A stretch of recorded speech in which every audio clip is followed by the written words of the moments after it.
નમસ્કાર મારા વહાલા વિદ્યાર્થી મિત્રો, આજે વાત કરવી છે ધોરણ 9 વિષય હિન્દીના કાવ્ય નંબર 7 સૂરદાસ કે પદ કાવ્યના સંપૂર્ણ સ્વાધ્યાયનું સોલ્યુશન કરીશું। એ પહેલાં ચેનલની અંદર પ્રથમ વખત આવ્યા છો તો મિત્રો ચેનલને સબસ્ક્રાઈબ કરવાનું ભૂલશો નહીં। प्रश्न नंबर 1, निम्नलिखित प्रश्नों के उत्तर एक एक वाक्य में लिखिए। प्रश्न नंबर 1, जहाज का पंछी जहाज से उड़कर फिर कहाँ आता है? तो जहाज का पंछी जहाज से उड़कर फिर जहाज पर ही आता है।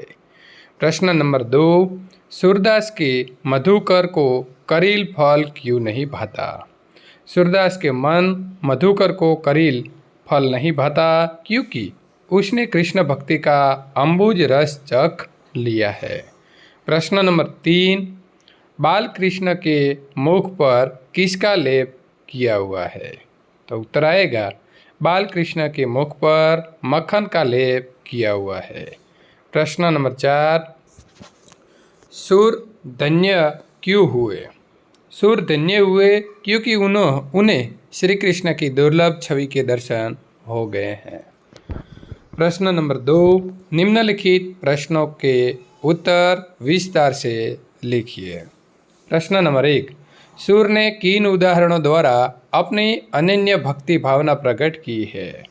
तो जवाब आएगा सूरदास जी कहते हैं कि मैं श्री कृष्ण रूपी जहाज का पंछी हूँ, मैं उन्हें छोड़कर और कहीं नहीं जा सकता। श्री कृष्ण की महिमा भूलकर मैं और किसी देवता का ध्यान नहीं कर सकता। श्री कृष्ण जैसी गंगा का जल मिलने के बाद मुझे कुएं का जल पीने की चाह नहीं है। मेरा मन मधुकर श्री कृष्ण की भक्ति का अम्बुज रस चखने के बाद उनको छोड़कर मैं बकरी का दूध दोहने क्यों झाके। इस प्रकार सूरदास जी ने विभिन्न उदाहरणों द्वारा अपनी भक्ति भावना प्रकट की है। प्रश्न नंबर 2, बालक कृष्ण के स्वरूप का वर्णन कीजिए। उत्तर, बालक श्री कृष्ण की मूर्ति बड़ी मनोहर है। वे अपने हाथों में मक्खन लिए घुटनों के बल चल रहे हैं। इनके मुंह में मक्खन लगा हुआ है। इनके गाल सुंदर और आंखें चंचल है।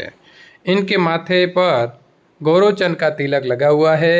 इनकी लटें मदमस्त भौरों जैसी सुंदर लग रही है। वे अपने गले में कठुला की माला पहने हुए हैं।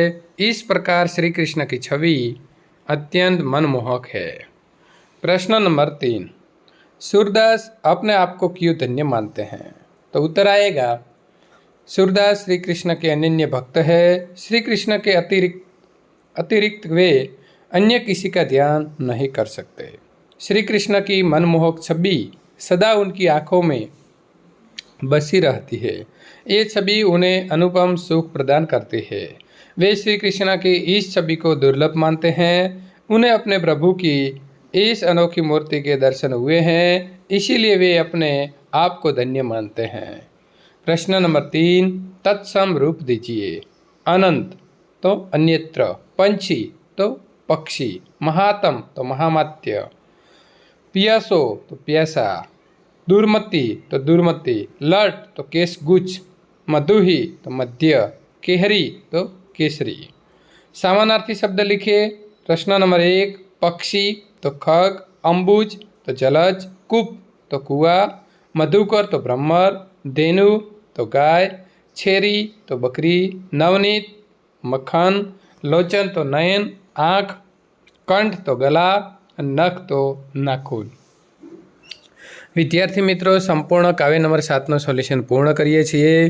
त्यार पछी पाठ नंबर 8 सोल्यूशन मेळववा मांगो छो तो आपेली एंड स्क्रीन पर क्लिक करी अने मेळवी शको छो।